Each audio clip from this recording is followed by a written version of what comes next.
Thank you. Professor Manoj Kumar Jha. शुक्रिया उपसभापति महोदय। ये वाइल्ड लाइफ प्रोटेक्शन बिल कई बाधाओं को पार करके आज इस मुकाम तक पहुंचा है। मैं माननीय मंत्री जी का बहुत बहुत धन्यवाद करता हूं। बहुत वक्त लगा, हम सुनते थे कि इस पर ये काम हो रहा है, इस पर ये काम हो रहा है, इस पर यहाँ टेस्टिमोनियल आ रहा है। तो आमतौर पर मैं बधाई के साथ साथ कुछ ऑब्जर्वेशन मेरे होंगे, मैं समझता हूं कि उसके बारे में मैं जिक्र करूंगा। पसंद आए तो ग्रहण करिएगा, ना पसंद आए तब भी ग्रहण करने की कोशिश कीजिएगा। हाँ, संग्रहण कीजिएगा। माननीय उपसभापति महोदय, इस बिल का क्यों आना हुआ, क्या वजह है, ये हम सब जानते हैं। मंत्री महोदय ने अपने आरंभिक संबोधन में इस पर बातें रखी। मेरी चिंता या यूं कहूं कि दुविधा बीते 19 के बाद से, जब से दोबारा सरकार बनी है, अभी मैं एक अपने साथी से बात कर रहा था जो अक्सर मित्रवत ही रहते हैं हमारे भाजपा के साथियों के साथ। तो उन्होंने एक बात कही कि सारी बिल का मजमू कुछ भी हो, एक चीज कॉमन है, कहीं ना कहीं फेडरल स्ट्रक्चर को चोट पहुंचाने की कोशिश होती है। तो मुझे लगता है कि कुछ वर्षों बाद अगर आप ही की सत्ता बनी रही तो राज्य नाम की अवधारणा शायद कहीं खत्म ही ना हो जाए कि India is A union of states के बदले रहे India is A union of union. तो वो एक पहली चिंता है, जो कि सब कुछ आप जानते हैं। आप ही मैनेजमेंट अथॉरिटी बनाएंगे, आप ही साइंटिफिक अथॉरिटी बनाएंगे, आप ही को एम्पावर किया जाना चाहिए। माननीय मंत्री महोदय ने एक बात कही, और जो बात उन्होंने सही कही, कि ये यूपीए के दौरान का ही कमिटमेंट था। जाहिर है हमारा कुछ इंटरनेशनल कमिटमेंट, बीते दिनों अंटार्कटिका वाला बिल इसी सदन से पास हुआ, कहा गया कि ये कमिटमेंट है। तो मैं सदन के समक्ष आपके मद्देनजर, आपके माध्यम से कुछ वैसे कमिटमेंट्स भी रखता हूं जिस पर फौरी तौर पर पहल होनी चाहिए, because we have largely been silent on those. Couple of them I just note. International Covenant on Economic, Social and Cultural Rights, which talks about no distinction. The Committee on Elimination of Racial Discrimination. The International Covenant on Civil and Political Rights. United Nations Convention Against Torture and Other cruel, inhuman or degrading treatment or punishment. International Convention on Elimination of all forms of racial discrimination. Blah, blah, blah. Lot many. अभी आज सुबह ही माननीय प्रधानमंत्री जी ने भी कहा, फिर माननीय विदेश मंत्री साहब ने भी कहा, माननीय सभापति महोदय जिन्होंने आसन ग्रहण किया, G20 की बात की। एक पृथ्वी, वन अर्थ, कहते हैं ना, वन फैमिली वन फ्यूचर। तो सर उसके अंदर सबसे महत्वपूर्ण चीज यह है कि दुनिया में दीवार गिराने से पहले अपनी दीवारें भी गिराई जाए।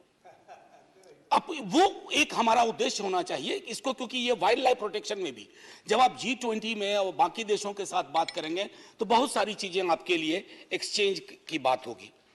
अब एक मसला जिसको आपने कमोबेश एड्रेस नहीं किया है पूरी शिद्दत से माननीय मंत्री महोदय, अभी सितंबर के महीने में 8 चीते आए इस देश में, कुनो बड़ी चर्चा हुई। चीते ने कब खाया, चीता कब उठा, चीता ठीक से नहीं सोया, चीता आज रात बढ़िया से सोया, अब चीते ने जवाब देना शुरू कर दिया है। तो चीतामय हो गया था पूरा देश। चीते की आवाज, चीते क्या, चीतामय। अब चीतामय देश में हम भूल गए कि सहरिया ट्राइबल्स के साथ क्या हुआ।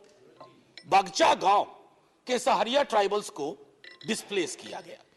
तो मैं, देखिए, मैं जानवर एनिमल विरोधी नहीं हो भी नहीं सकता, बहुत ट्रेनिंग मिली है, लेकिन सर ईश्वर न करे कभी ऐसी विधा हो, हमें चुनना पड़े कि जिंदा इंसान उनके सरोकारों से विमुख जा कितना दूर तक हम जा सकते हैं। ये इससे पहले सर एशियाटिक लायन आया था, तब भी ये डिस्प्लेसमेंट हुए थे, ये ऑन रिकॉर्ड। अब तो आदिवासी हमारे जो समुदाय के लोग हैं वो कहते हैं न धरती अपनी न जंगल अपना, और मैं तो उस डिबेट में जाना ही चाहता, वनवासी या आदिवासी, कुछ भी कह लीजिए, कोई भी वासी, लेकिन उनके बसावट की चिंता अगर नहीं है, और मैं चीता विरोधी नहीं हूं, फिर से दोहरा रहा हूं, मैं भी बहुत समर्थक हूं चीते का, लेकिन चीता भी ज्यादा प्रसन्न होता अगर उसको किसी का घर उजाड़ना ना पड़ता। अब आइए सर, आपकी जो अभी तक की भी व्यवस्थाएं मैं देख रहा हूं, इसमें 4 मिनट बोल भी गया मैं, sorry sir. Criminalisation of tribes, ये मैं एक आग्रह करूंगा माननीय मंत्री महोदय से, जब कभी ऑफेंस, आपने पेनल्टी बढ़ाई है, जेल टर्म बढ़ाया है, आप एक बार एफआईआर पढ़िए, किस तरह की एफआईआर लिखे जाते हैं और कौन फंसता है उसमें। बड़े एफआईआर जब क्योंकि वायलेट किया उसने इस कानून को, उस संदर्भ में कह रहा हूं। माननीय मंत्री महोदय का सवाल पूछने का अधिकार है, मैं उनको यही कह रहा था कि narratives of how offences are constitute and the actions of accused person, please read the FIR. नहीं, जो वाइल्ड लाइफ जो लॉ के वायलेशन की बात होती है, आप इन्वेस्टिगेटिव एजेंसीज की आपकी अनचेक्ड पावर्स हैं, आप उस पर थोड़ा काम करो। और wild life protection act specifically targeting and prosecuting forest dwellers, ये कई लोगों की जो ह्यूमन मानवाधिकार के लिए काम कर रहे हैं, उन्होंने भी लगातार एक बात कही है। एक आग्रह करूंगा कि दुनिया के, खास करके यूएस का भी देखा है कि एक establishment of national wild life corridor system, बस 1 मिनट लूंगा सर, 1 मिनट हो चुका उस तरह की जो यूएस की तरह का है एक वाइल्ड लाइफ कॉरिडोर सिस्टम हम विकसित करें। और आखिरी में कहूंगा, मैं ये कहना नहीं चाहता था, सेक्शन 1 कई साथियों ने कहा 43, हाथी पे बड़े मेहरबान है आप, मतलब मेरी समझ में नहीं आया, हाथी मेरे साथी फिल्म कितना पहले रिलीज हुई थी, लेकिन हाथी के महिमा मंडन में आपने एक रिलीजियस एंड अदर पर्पसेस, तो बाकी के स्पीसीज ने क्या बिगाड़ा है। और कभी अगर हाथी अपनी जुबान से बोल पाए तो वो भी ये रिलीफ नहीं चाहता होगा, क्योंकि हाथियों के संदर्भ में भी कहा जाता है कि पोस्ट ट्रॉमेटिक डिसऑर्डर जब उसका डिस्प्ले होता है, एग्जिबिशनिज्म की पॉलिटिक्स होती है, तो उसका क्या होता है। बहरहाल सर, मैं यही खत्म करूंगा, माननीय मंत्री महोदय को धन्यवाद देते हुए, और जैसा शुरू में कहा था, ग्रहण करना हो करिए, लेकिन चीते और हाथी की कीमत पर अपने आदिवासी समुदाय और बिछड़ न जाए। शुक्रिया सर, जय Hind. Doctor John Vitas. John विटास।